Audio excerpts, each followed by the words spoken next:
وقال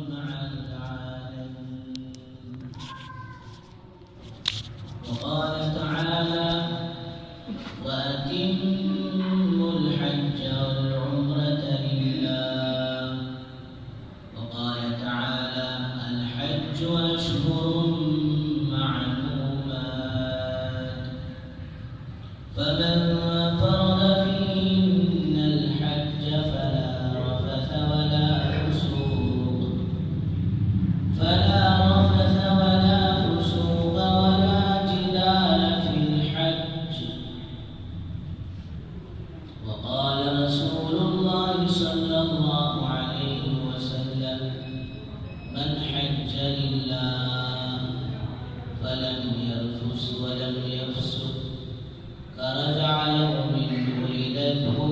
أمه، أو كما قال عليه الصلاة والسلام. رب اشرح لي صدري ويسر لي أمري واحلل عقدة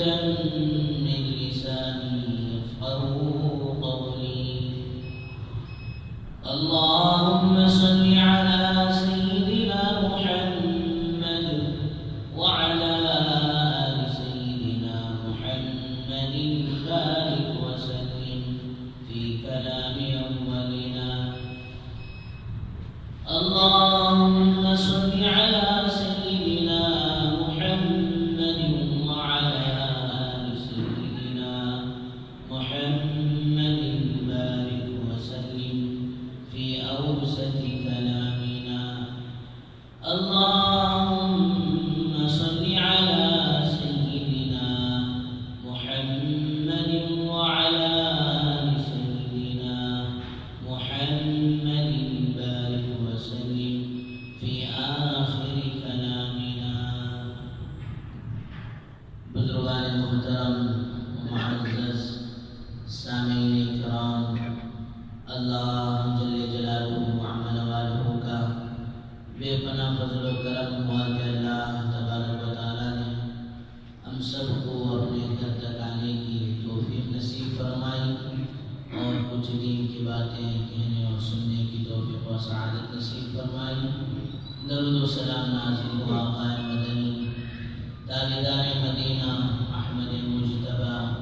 محمد مصطفیٰ صلی اللہ علیہ وسلم کے ذات عالی پر. بزرگوں دوستوں،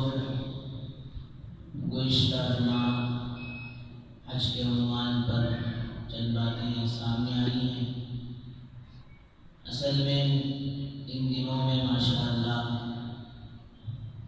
سارے عالم سے، مشرق و مغرب، شمال و جنوب، دنیا کے چاروں کونوں سے اللہ کے عاشق بندے، اللہ کے مہمان بندے، شہید اور نیک بندے اللہ کے گھر کو حاضری کے لیے چاروں طرف سے پہنچ رہے ہیں. فرمایا ان دنوں میں اللہ کے گھر کے تذکرے، حج بیت اللہ کے تذکرے، حج کے ایام کے تذکرے کرنے کا مقصود یہی ہے کہ ہم کمزوروں کے دلوں میں بھی اللہ کے گھر کی حاضری کی ایک جذبہ اور شوق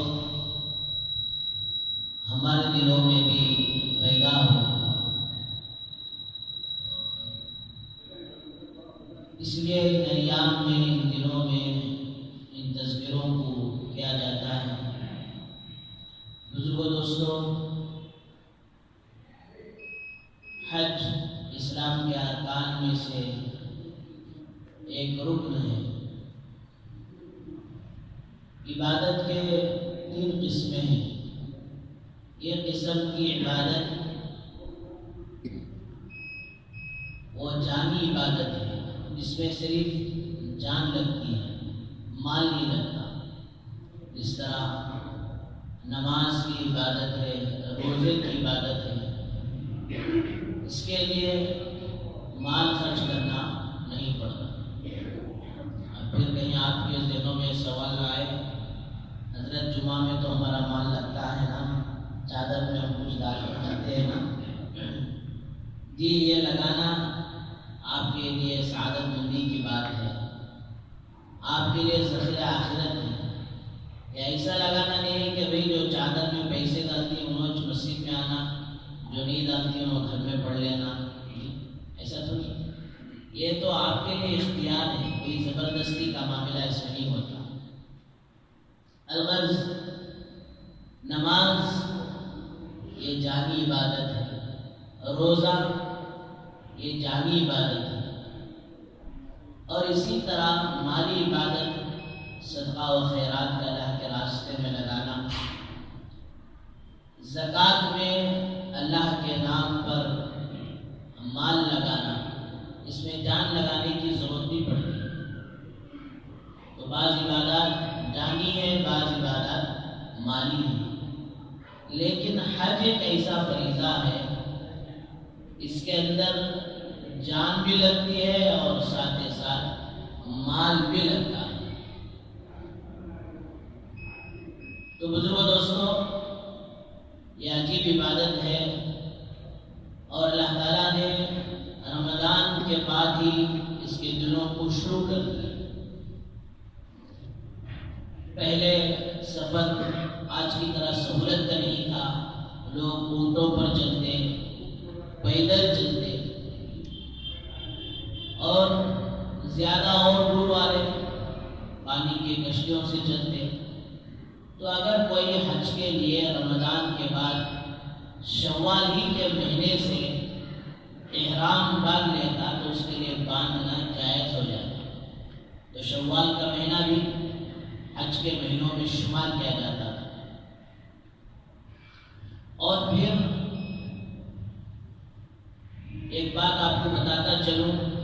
رمضان کے روزے 30 ہیں تو اللہ تعالیٰ ایک کا اجر 10 دیتے ہیں۔ من جاء بالحسنہ فلہ عشر امثالها،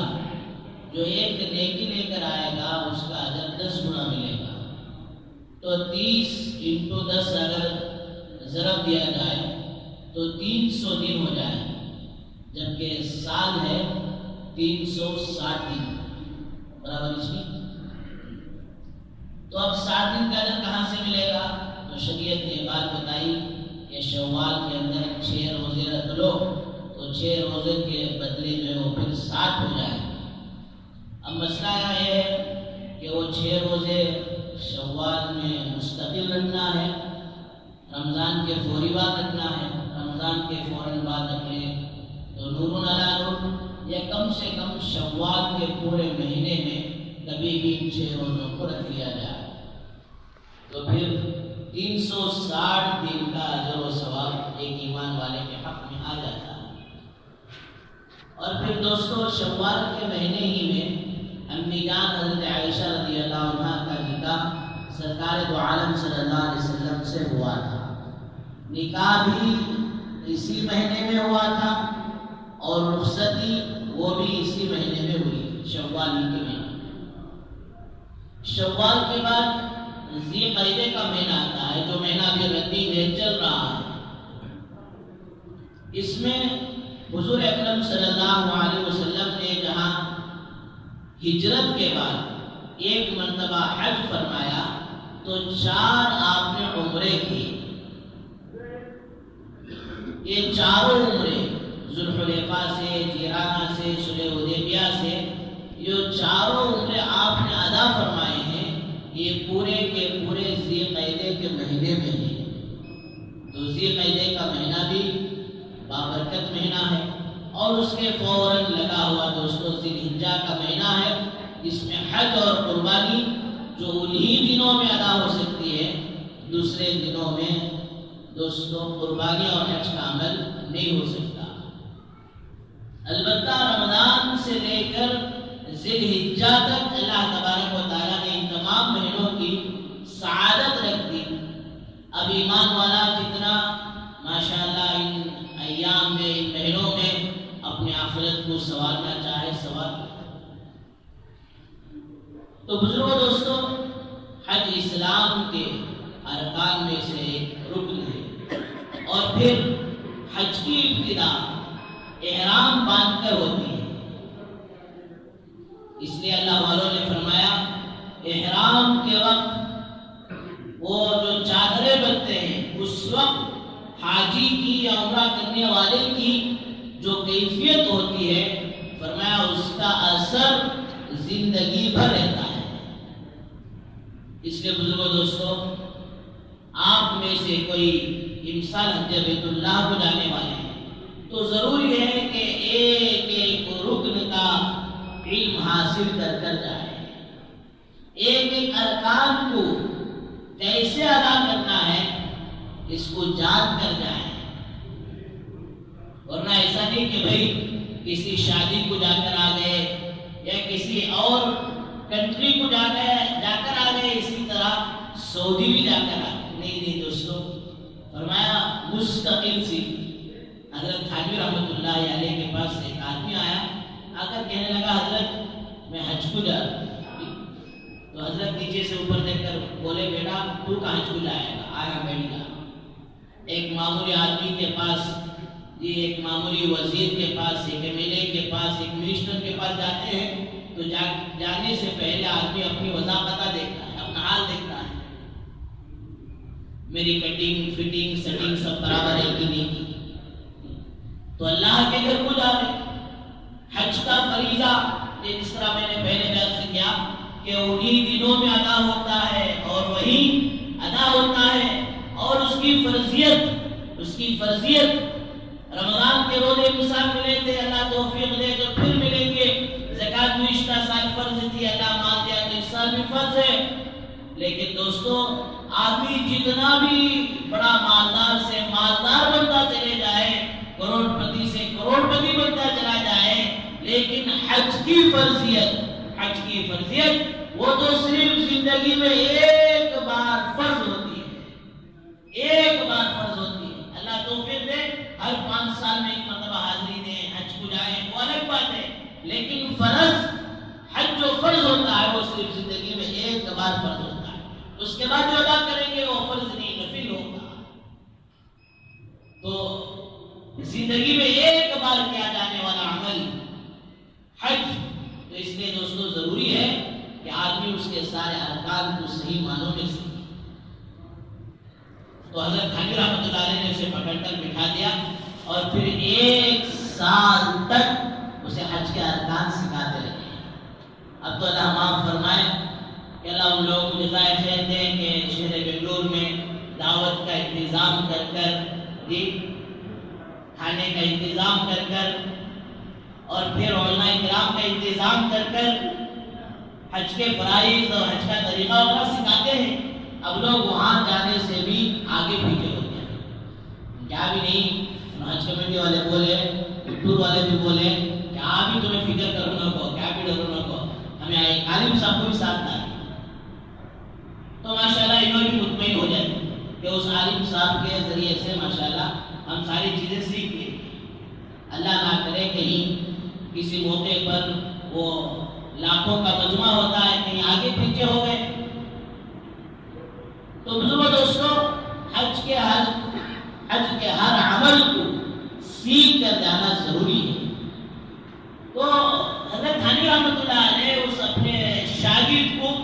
1 سال تک اپنے پاس رکھے، 1 سال تک مستقل ایک عمل کو سکھاتے رہے اور ایک عمل کی فضائل بتاتے رہے، ایک عمل کا مسئلہ بتاتے رہے۔ ماشاءاللہ وہ اتنا تربیت یافتہ ہو گیا، وہ اتنا اچھا حج کو سیکھ لیا، حج کے ارکان کو سیکھ لیا۔ تو دوستو پھر جب اس نے حج کر آیا تو حضرت نے پوچھا بھائی کیا دے کر آیا؟ تو شاگرد نے کہا حضرت اگر پہلے جاتا تو میں بیت اللہ کو دے کر آتا، اب میں رب البیت کو دے کر آیا، یعنی اس گھر کے خدا کو دے کر آؤں۔ کیا مطلب؟ اس کی تجلیات کا مشاہدہ کر آیا۔ تو بزرگوں دوستوں، حج کے ہر عمل کو، ہر رکن کو سیکھ کر جانا ضروری ہوتا ہے۔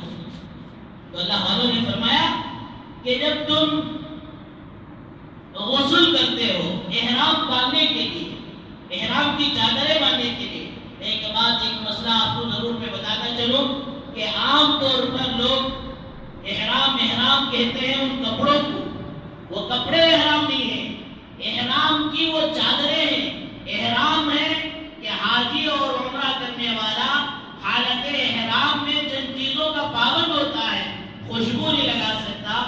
جو نہیں مار سکتا، ناخن کاٹ نہیں سکتا، بدن کے کسی حصے سے بال نہیں نکال سکتا، حرم کی گھاس نہیں نکال سکتا، شکار نہیں کر سکتا، شکار کی طرف اشارہ نہیں کر سکتا، بیوی سے جائز تعلقات نہیں رکھ سکتا، جائز تعلقات سے بھی دور رہے گا۔ یہ 10 پورے کے پورے دوستوں حج کے اندر 10 چیزیں حرام ہیں حاجی کے لیے، فرمایا اس کو حرام کہتے ہیں۔ اس میں سے ان چادروں کو احرام کی چادریں کہیں گے، لیکن فرمایا اس کا نام حرام نہیں ہے۔ الغرض تو اللہ والوں نے فرمایا کہ جب احرام کی ان چادروں کے باندھنے کا موقع آئے، اس وقت جب تم غسل کرتے ہو تو ساتھ ہی ساتھ یہ نیت کرو میں اپنی زندگی کے گناہوں سے توبہ کا غسل کرتا ہوں۔ اپنی زندگی کے جو گناہ تھے وہ سارے گناہوں سے توبہ کرنے کے لیے میں توبہ کا غسل کرتا ہوں۔ اور پھر دوستوں احرام جو باندھی جاتی ہے، احرام کی چادریں جو باندھی جاتی ہیں، فرمایا یہ دو ہمیشہ موت کی یاد تازہ کرتے رہے۔ اس سے بھی آگے اللہ والوں نے فرمایا کہ دیکھو یہ سارے عمرے کے حالت میں، سارے حج کی حالت میں چند چیزوں کا اہتمام کرو۔ سب سے پہلے اس پورے سفر میں خوب اللہ سے مغفرت مانگو، توبہ کرو۔ حضرت آدم علیہ السلام کی توبہ کو یاد کیا کرو۔ 40 سال تک مسلسل روتے روتے حضرت آدم علیہ السلام نے توبہ کی، اور توبہ بھی کیسی کہ قرآن مجید کو اللہ تعالیٰ نے ان کی توبہ کو قرآن مجید کا حصہ بنا دیا۔ ربنا ظلمنا انفسنا وان لم تغفر لنا وترحمنا لنكونن من الخاسرین۔ اے اللہ میں نے اپنے نفس پر تو بہت ظلم کر دیا، ایک گناہ کر کر کہہ رہے ہیں کہ بہت ظلم ہو گیا۔ اور دوستوں ہماری ساری زندگی سراپا گناہ ہونے کے باوجود ہمیں دوستوں یاد نہیں آتا کہ اللہ سے اپنے گناہوں سے معافی مانگیں۔ وہ تو قبولیت کی جگہ ہے۔ علماء نے لکھا ہے 16 مقامات تو مکہ المکرمہ میں ایسی ہیں جہاں دعاؤں کی قبولیت کی جگہ ہوتی ہے۔ تو پورے سفر میں اور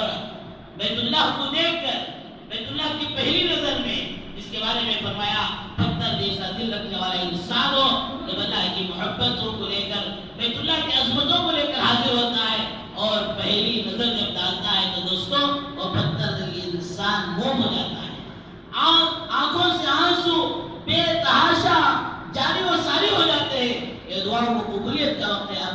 اب یہاں توبہ کرو، گناہوں سے اللہ سے معافی مانگو، مغفرت مانگو۔ دوسرا کام فرمایا حضرت ابراہیم علیہ السلام نے جس طرح قربانیاں دی ہیں کہ حج کے سفر میں بھی فرمایا اسی طرح کی قربانی پیش کرو۔ کہ آپ لوگ چاہتے ہیں کہ بھئی ہم ایسے وی آئی پی بن کر سفر حج میں جائیں، یا ہمیں ایسے وی آئی پی کا موقع مل جائے کہ جس طرح ہم گھر میں تھے اسی طرح کی ساری سہولتیں ہمیں وہاں بھی مل جائیں۔ تو مجاہدہ کس بات کا؟ دیکھو حج کی، عمرے کی ہر دعا کے شروع میں اللہ کے نبی صلی اللہ علیہ وسلم نے یہ سکھایا ہے، اللہم انی ارید العمرۃ فیسرھا لی، اللہم انی ارید الحج فیسرھا لی، اللہم انی ارید السعی بین الصفا والمروہ فیسرھا لی۔ ہر دعا میں میرے اور آپ کے آقا سرکار مدینہ صلی اللہ علیہ وسلم نے امت کو یہ تعریف دی ہے، یہ دعا سکھائی ہے، اللہ میں عمرے کا ارادہ کرتا ہوں، اللہ میں طواف کا ارادہ کرتا ہوں، حج کا ارادہ کرتا ہوں، صفا مروہ کی سعی کا ارادہ کرتا ہوں۔ اس کا آگے ہی دوسرا لفظ ہے فیسرھا لی، اس عمل کو میرے لیے آسان کر دے۔ کیا مطلب کہ اس عمل کے اندر کچھ نہ کچھ مجاہدہ ہوگا، کچھ نہ کچھ تکلیف پیش آئے گی۔ فرمایا اس کے لیے اللہ کے نبی صلی اللہ علیہ وسلم نے فرمایا اے اللہ اس عمل کو آسان فرما دے۔ اگر آسانی ہوتی تو پھر آسانی مانگنے کا کیا مطلب ہوتا؟ دوستو اس سارے سفر کے اندر جس طرح کی بھی کچھ نہ کچھ مشقت آئے، حضرت ابراہیم علیہ السلام کی قربانیوں کو یاد کریں کہ بڑی بڑی قربانیاں ابھی آنکھ کھولے ہیں اور پھر ذرا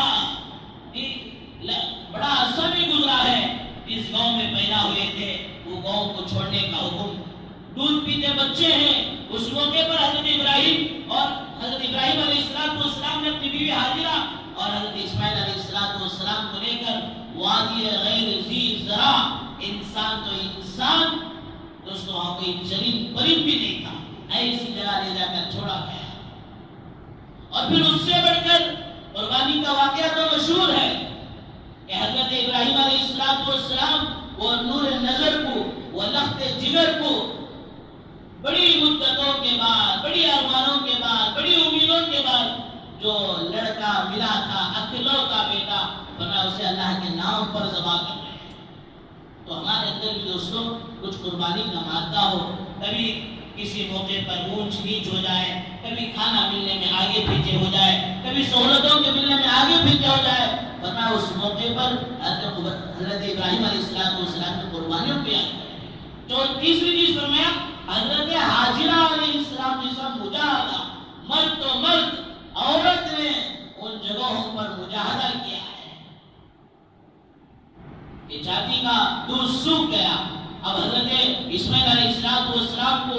دودھ پلانے کا کوئی نظم نہیں، کھجور کی تھیلی ختم، کہیں پانی کا دوستو نام و نشانی۔ حضرت حاجرہ علیہ السلام نے پانی کی تلاش میں جو دوڑ لگائی ہے، جو مجاہدہ ہوا ہے، آج تو سنگ مرمر ہے اور پھر اوپر سے فین چل رہے ہیں، اے سی چل رہے ہیں، چند قدم پر زمزم کے ٹھنڈے پانی کا انتظام ہے، اس کے باوجود طواف تو آسانی سے کر لیتے ہیں، صفا مروہ میں اچھے سے اچھا پہلوان میں سست ہو جاتا ہے۔ ساری سہولتیں ہونے کے باوجود تھوڑی دیر کے لیے یاد کریں کہ وہاں حضرت حاجرہ علیہ السلام نے اس وادی غیر ذی زرع میں، اس پہاڑیوں کے درمیان، نوکیرے پتھروں کے درمیان ایک عورت ذات کس طرح دوڑ لگائی ہوگی، کس طرح وہاں زندگی بسر کی ہوگی۔ اس لیے فرمایا کہ دین کے معاملے میں اپنے سے اوپر والوں کو دیکھیں گے تو فرمایا ہمارا دین پر عمل کرنا آسان ہوگا۔ پھر چوتھی چیز حضور اکرم صلی اللہ علیہ وسلم والے نورانی اور پاکیزہ اخلاق، چڑچڑاہٹ آئے گی، وہ دھوپ کا عالم، یہ نفسا نفسی کا عالم۔ علماء نے لکھا ہے کہ وہ پورے سفر میں خصوصاً ان حج کے 5 دنوں میں کوئی آدمی اپنے آپ کو سمجھتے ہوئے کسی دوسرے کے لیے سہارا بن جائے، کسی دوسرے کی خدمت کر لے، کسی دوسرے کی مدد کر لے، فرمایا وہ مجاہد ہے، مجاہد۔ وہاں تو نفسا نفسی کا عالم ہوتا ہے، تھوڑی سی بات پر چڑچڑاہٹ ہو سکتی ہے۔ ہم سفر میں تھے، ایک ساتھی بولے بھائی، 4-5 ساتھی تھے، ایک بولے بھائی تمہیں فلاں گیٹ پر آؤ مل جائیں گے، تو انہوں نے کہا بھائی اچھی بات ہے، میں تمہیں کھانا بھی کھلاؤں گا، فلاں گیٹ پر مل بھی جاؤں گا، تو آپ زیارت کر کر چل کر تھک گئے تھے، تو ساتھی نے کہا بھائی دیکھ جاگو چپل رکھا ہوا میں بھی رکھا ہوں، میرے بھی لے کر آیا۔ اب وہ آگے والا ساتھی بیچارہ سنا کی نہیں کی، جب آیا گیٹ پر ملا، ہوٹل کو جانا کھانے کے لیے، پوچھا بھائی میرا چپل کہاں، تمہارے چپل مجھے کیسے معلوم؟ میں فون میں بولا تھا نکالے کو، بھی سنے نہیں، کھانا آپ کو بولے تو سنے گا، تو ہوٹل میں کھانا کھلاتے میری طرف سے وہ سنے گا، جلدی جلدی آگے چپل۔ اب کیا کہے، اتنا باقی تھا کہ ہاتھ پائی ہو جاتی ہے۔ میری نظر پڑی تو بھائی سمجھا بجھا کر معاملے پر، چھوٹی سی بات پر کہ وہاں سے چپل لے کر آنا تھا، اس معاملے پر دوستوں اب جنگ و جدال ہو جاتا۔ اللہ نے فرمایا الحج اشہر معلومات، حج کے مہینے تو چند مہینے ہیں، وہ تو ان لوگوں کے لیے مہینے تھے، اب تو جو ہے مہینہ ہو گیا، دن ہو گئے، کسی کا 20 دن میں، 25 دن میں، 30 دن میں بھی ہو جاتا ہے۔ فرمایا اس موقع پر اللہ کہہ رہے ہیں کہ فمن فرض فیہن الحج فلا رفث ولا فسوق ولا جدال فی الحج، کہ اس سارے سفر میں کوئی فحش بات نہ ہو، کوئی گناہ نہ ہو، اور خصوصاً لڑائی جھگڑا نہ ہو، ولا جدال فی الحج، لڑائی جھگڑا نہ ہو۔ اللہ معاف فرمائے کہ اب یہاں رہتے رہتے لڑتے لڑتے جی اتنی عادت ہو جاتی ہے کہ وہاں بھی اللہ معاف فرمائے بعض دفعہ میاں بیوی، حضرت مولانا بتا رہے تھے کہ میاں بیوی چل کر عرفات سے مزدلفہ کی طرف آ رہے، بیوی بیچاری تھک کر بیٹھی، میاں بول رہی ہے پیٹ لے کرنے ہو چلو یاد بھی کر کو چلو مجھے معلوم ہے میں تھکی ہوں مزدلفہ پہنچنا سونا صبح کو مینا میں پھر سونا چلو کوئی اضافت گروپ کو لے کے دی تھکی ہوئی کیا بولے تو بھی بیچارہ سننے کے لیے تیار نہیں ہر در بھی اللہ حفاظت فرمائے اس لیے جانے سے پہلے وہاں کی عظمتوں کو وہاں کے ارکانوں کو وہاں کیسے رہنا ہے دوستو سارے چیز سن کر جاؤ آخر میں بیچارہ کھڑے ہوگا آیا اے تو میرے ساتھ آ نہیں تو اسی اسپاٹ پر تجھے تیر دراب دیا گیا تھا حاجی بننے کے لیے گیا تھا ہدایت دینے کے لیے گیا تھا ولی بننے کے لیے لیکن دوستو وہاں شیطان والا غصہ بتایا ہے غصہ وہ تو شیطان کی طرف سے ہوتا ہے اللہ حفاظت فرمائے تو بزرگ دوستو ولا جدال فی الحج حج کے دوران کوئی جدال نہ ہو کوئی لڑائی جھگڑا نہ ہو حضور اکرم صلی اللہ علیہ وسلم کے پاکیزہ اور نورانی اخلاق آپ کے اخلاق کیا تھے جنہوں نے آپ پر پتھر برسائے آپ نے ان پر پھول برسائے عبداللہ بن عمیر ساری زندگی آپ سے دشمنی کرتا رہا آپ سے دشمنی کرتا رہا کھلی دشمنی دوسرے منافقوں کی دشمنی چھپ چھپ کر تھی لیکن عبداللہ بن عمیر فرمایا ایسا کھلا منافق تھا جس کا نفاق سب پر واضح تھا فرمایا اس کا بیٹا اسلام قبول کر لیا آپ نے بیٹے کی محبت میں اس کھلے دشمن کو کفن کے لیے اپنی چادر مبارک عطا کر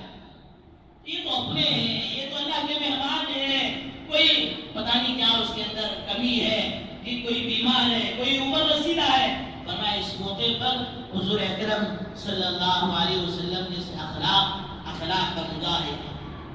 اس لیے فرمایا حج کی نیکی میں سے ایک نیکی یہ بھی ہے طیب الکلام خوشی اچھے بات کرو حسن اخلاق کا مظاہرہ کرو اللہ بزرگوں دوستو ان چار اعمال کا خیال رکھ کر جو حاجی جو عمرہ کرنے والا حج کر لیتا ہے عمرہ کر لیتا ہے اس کا بیڑا اللہ پار کر دیتے ہیں اللہ سب سے پہلے اس کی مغفرت کرتے ہیں اس کی دعاؤں کو قبول کرتے ہیں اور پھر اس کے گھرانے میں اللہ 400 لوگوں کی شفاعت کو اس کے حق میں قبول کرتے ہیں اس لیے ضروری ہے وہاں جانے سے پہلے وہاں کی عظمتوں کو لے کر جائے وہاں کی محبتوں کو لے کر جائے وہاں کے ارکان کو سیکھ کر جائے اس لیے حضور اکرم صلی اللہ علیہ وسلم نے ارشاد فرمایا حاجی کا مقام و مرتبہ ہے اللہ حاجی کی بھی مغفرت فرما حاجی جس کے لیے مغفرت کی دعا کرے اس کی بھی مغفرت فرما ایسے نہیں ہوگا اس لیے دوستو یہ سارے ارکان کو سیکھ کر جائے عرض کر رہا تھا کہ شروع چادروں سے ہوتی ہے تلبیہ سے ہوتا ہے اور تلبیہ حج کا دوستو یہ گانا ہے حج کا شعار ہے حج کا ترانہ ہے فرمایا اللہ معاف فرمائے کتنے لوگوں کو دیکھنے کا موقع ہوا کہ پورا سب کچھ طے ہے کہ اچانک رات میں پولیس آئی پکڑ کر لے گئی اور فلیٹ میں بٹھا کر جو حج کو بھیج دی ایسا نہیں یہ تو طے ہے اس کے باوجود کمی شوق اور جذبہ بہت ٹھنڈا معلوم ہوتا ہے لوگ صحیح معنوں میں تلبیہ بھی سیکھ کر نہیں آئے کتنے اللہ والے ہیں جو اس کے معنی کو جانتے تھے فرمایا ایک بزرگ کے بارے میں آتا ہے اونٹ پر بیٹھے اور چادریں باندھ لی اور نیت کر لی جیسے ہی لبیک پڑھنے جاتے ہیں تو فوراً دوستو بے ہوش ہو کر گر جاتے ہیں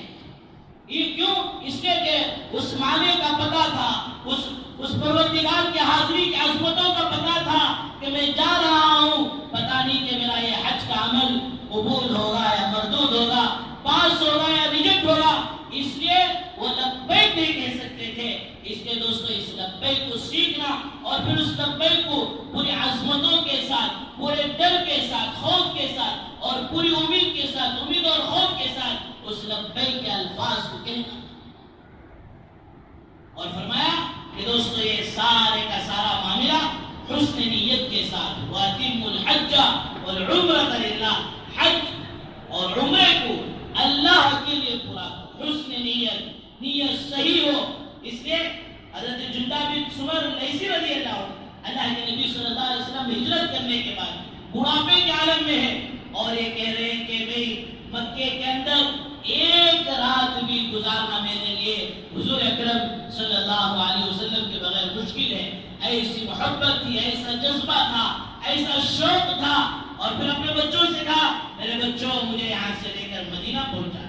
باپ عمر رسیدہ، بیٹے جوان تھے، چارپائی پر بٹھا کر لے کر نکلے ہیں حضرت جندہ بن سمر ریسی رضی اللہ عنہ ابھی تنعیم تک مسجد عائشہ تک پہنچے ہیں، جبکہ 400-450 کلومیٹر کا سفر مکے سے مدینے تک ہے۔ ایسیوں کے بس میں بیٹھ کر انسان تھک جاتا ہے، اب پیدل لے کر جا رہے ہیں۔ تنعیم تک پہنچے تھے ہی کہ فوراً کی طبیعت اور زیادہ خراب ہونے لگی۔ انہوں نے ہاتھ پر ہاتھ رکھا اور یہ کہا کہ اللہ کے نبی صلی اللہ علیہ وسلم کے ہاتھ پر وہ ہاتھ رکھ کر میں آپ کی تمام شریعت پر، آپ کی تمام دین پر بیعت کرتا ہوں، اور آپ جس طرح کی زندگی گزارنا چاہتے ہیں اس طرح کی میں زندگی گزارتا ہوں، اسی حال میں موت واقع ہو گئی۔ مدینے کے لوگوں کو افسوس ہوا، کاش کتنا اچھا ہوتا جندہ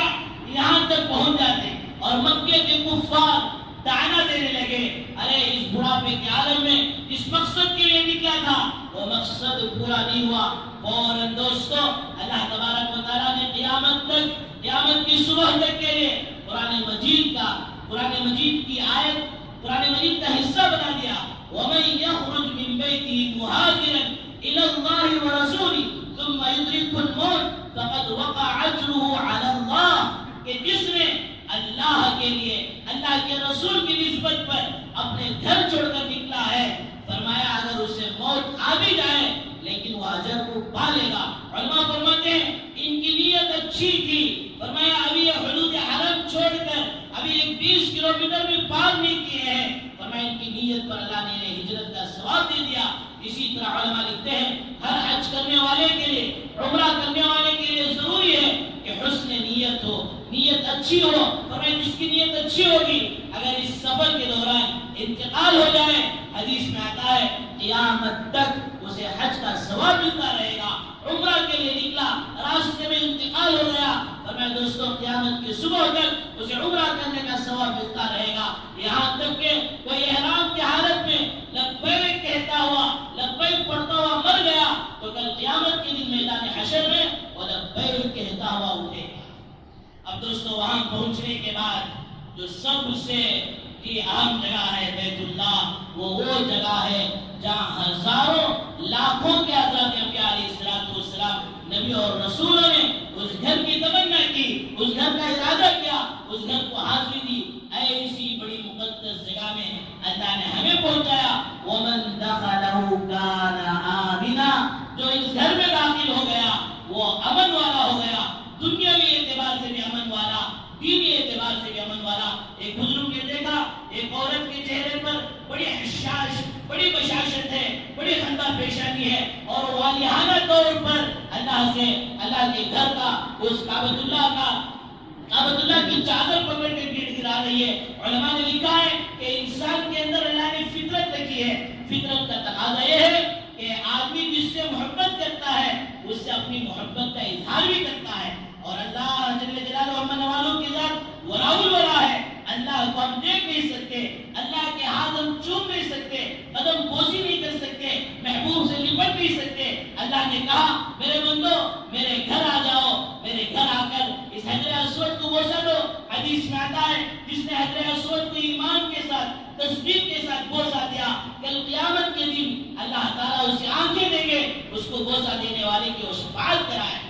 فرمایا آپ حجر اسود کو بوسا دو، اور میری چادر تمہیں تھامنا چاہتے ہو تو ایک کعبۃ اللہ کے غلاف کو پکڑ لو، اور اسے اپنا سینہ لگانا چاہتے ہو ملتزم پر جا کر سینہ لگا دو۔ اللہ تعالیٰ نے اظہار محبت کی جگہ وہ اپنے گھر کو بنایا۔ اس عورت کو دیکھ کر بزرگ نے کہا کہ تیرے چہرے پر یہ بشاشت کا، یہ خندہ پیشانی کا؟ اس نے کہا وہ اللہ کے ولی میرا حال مت پوچھ، میں تو دنیا کی سب سے زیادہ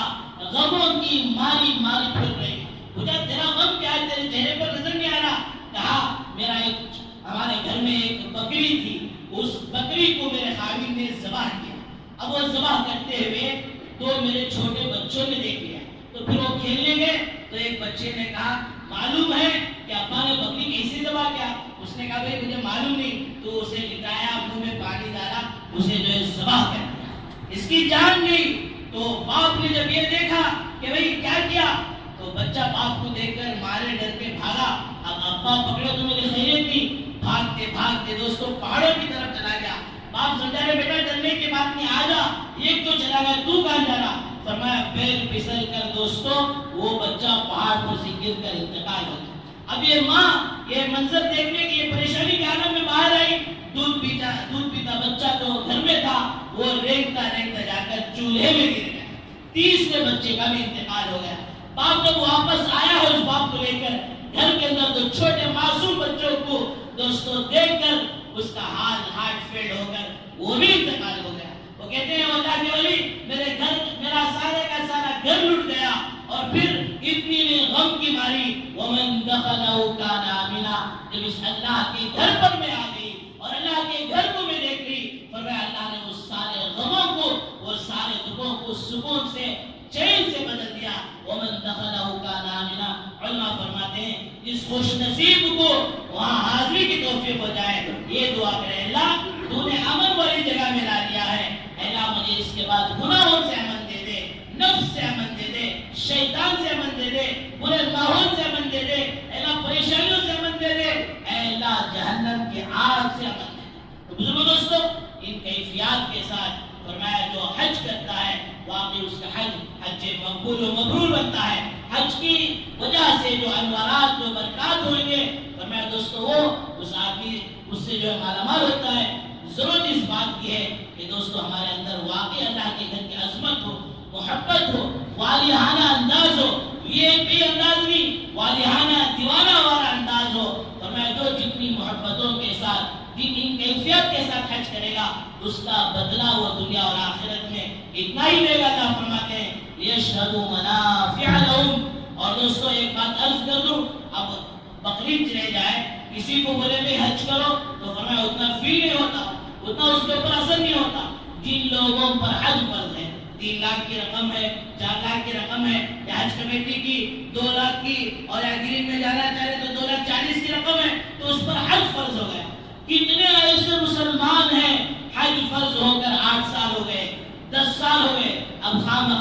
اپنی طرف سے اپنے آپ کو مفتی بنا کر ڈیلے کر رہے۔ کیا بلڈنگ ایک ہے وہ رہنے کے واسطے ہے، بھاڑے اس جگہ کوئی بلڈنگ نہیں ہے، اس نے بھاڑے اس جگہ بلڈنگ بنا لوں پھر جاؤں گا۔ نہیں بیٹی جوان ہے، بیٹی کو جو ہے شادی کرا کر حج کو جاؤں گا، یہ سب غلط ہے۔ گاڑی نہیں ہے، کار نہیں ہے، کار لے لیا تو حج کو جاؤں گا۔ یا پھر اس سے بڑھ کر دوستو